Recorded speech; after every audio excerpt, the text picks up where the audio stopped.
This is a flourless marmalade cake. It's soft, light, creamy, and the flavour of marmalade really shines through. The recipe comes from a German cookbook my mother-in-law recently gifted me. It's a sponge-style cake made with almond meal, so no wheat flour, and it's layered with orange marmalade and whipped cream. And the wonderful thing about this cake is that it actually tastes better a couple days later or the day after, and it will last as long as your use-by date on your cream. And this is how it goes.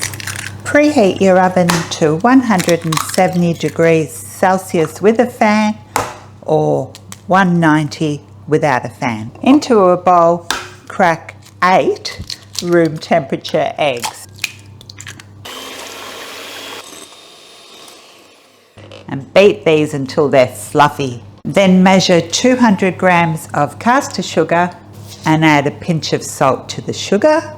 And then very gradually, a spoonful at a time, mix this into the egg mixture.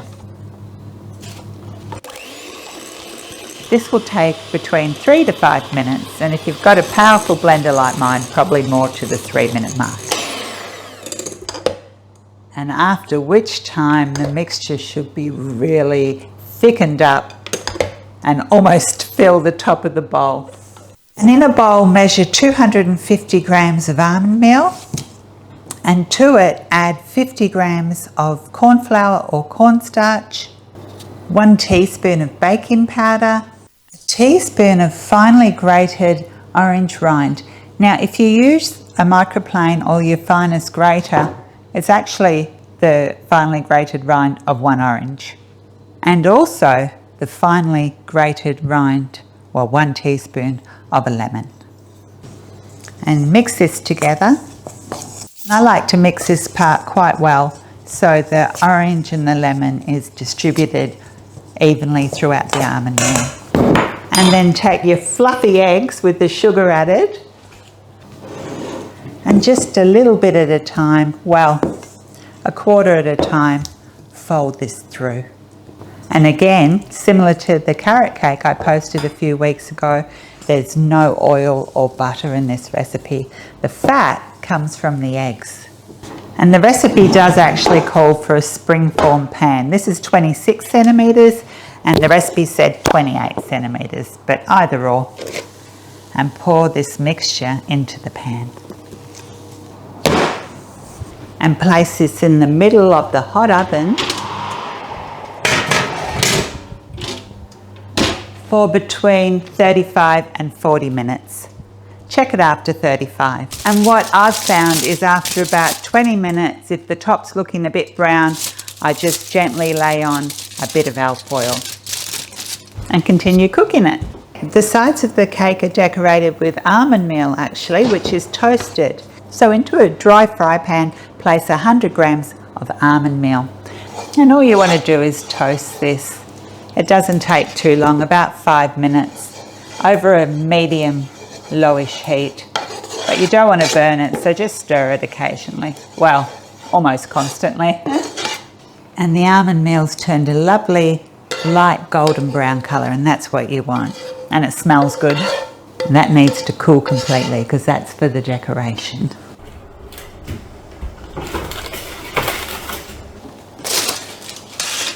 So after 35 minutes, the cake should be cooked. And if you insert a skewer, it should come out clean. It's a bit hot to touch. As soon as it's at the oven, remove the sides of the tin and carefully remove the baking paper. And the cake will slightly sink in the centre, but that's perfectly fine. We're going to slice it in 2 later and fill it with cream, marmalade, and top it with oranges. And the recipe calls for a lot of cream that go between the layers and around the outside. Don't skip this. The cake screams for cream.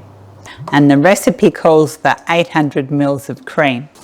The first time I made this, I found it needed just a little bit more sweetness. So today I'm adding a couple of tablespoons of icing sugar to the whipped cream. But first I'm going to whip the cream a little bit first. And the recipe says to add 2 tablespoons of orange juice after the cream has been whipped. But I thought that made the cream just a bit runnier. And so instead I'm using a teaspoon of finely grated orange zest. Now I'm just going to whip that all together until it's lovely and thick. And the only other thing I have to get ready for the decoration is just the orange slices on top. And these are very nice Valencia oranges, a bit expensive, but I only bought 2. So I sort of just cut out the core bit and then into slices. And that'll be enough to decorate the top. And you'll need some marmalade. The recipe says 80 grams, but I think I used more than this. And it's a good idea just to put some in a bowl. 2 different brands here actually, but doesn't matter. And just loosen it up a little bit. You'll need enough to spread over 2 layers of the cake. So the cake has been cooling for a couple of hours. It's completely cold. Now you can get those wire things that you pull through which make it so much easier. And when I had a cafe, I used to have one, but I don't have it anymore. But what I'm going to do is just mark the top layer and try and get under where it's a little bit saggy, and just sort of go around with a serrated knife. Last time I did it, I had almost a hole in the middle. The top layer was quite thin, but the thing is, we cover it all over with cream and around the sides as well. I wasn't sure how much of this to leave in, but I kept it running so you could see even if the layers aren't perfectly even, the cake still looks lovely, and an imperfect cut definitely doesn't affect the taste. And I just sort of run my knife around the edge.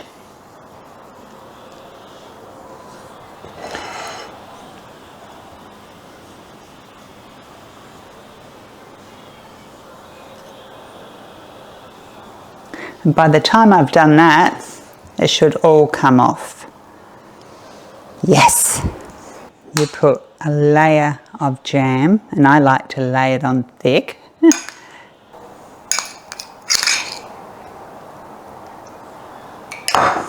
Then spread about 1/4 of the cream on this layer. I think one of those Lazy Susans would work well for this style of cake. Then carefully put the next layer on top.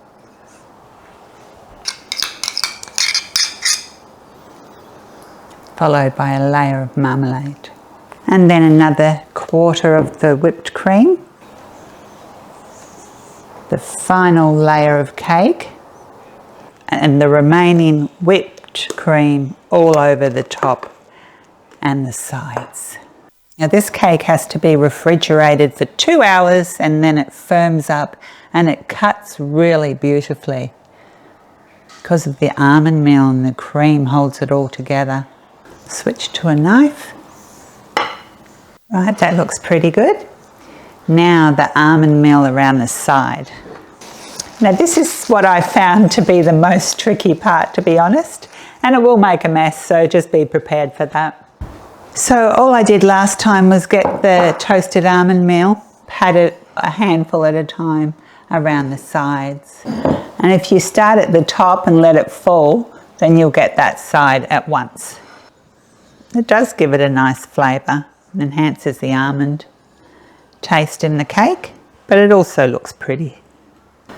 And it's not that difficult, to be honest, just a bit messy.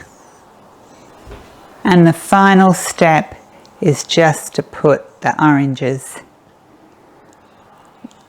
decoration any way you like. But I think around the outside looks really lovely.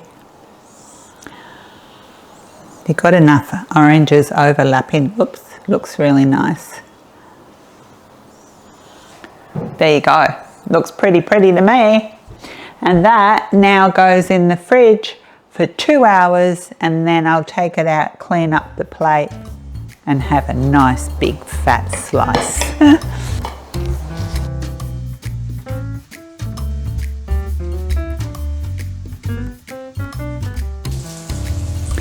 I really hope you enjoyed this recipe, and thank you so much for watching. I really appreciate it, and hopefully I'll see you again soon.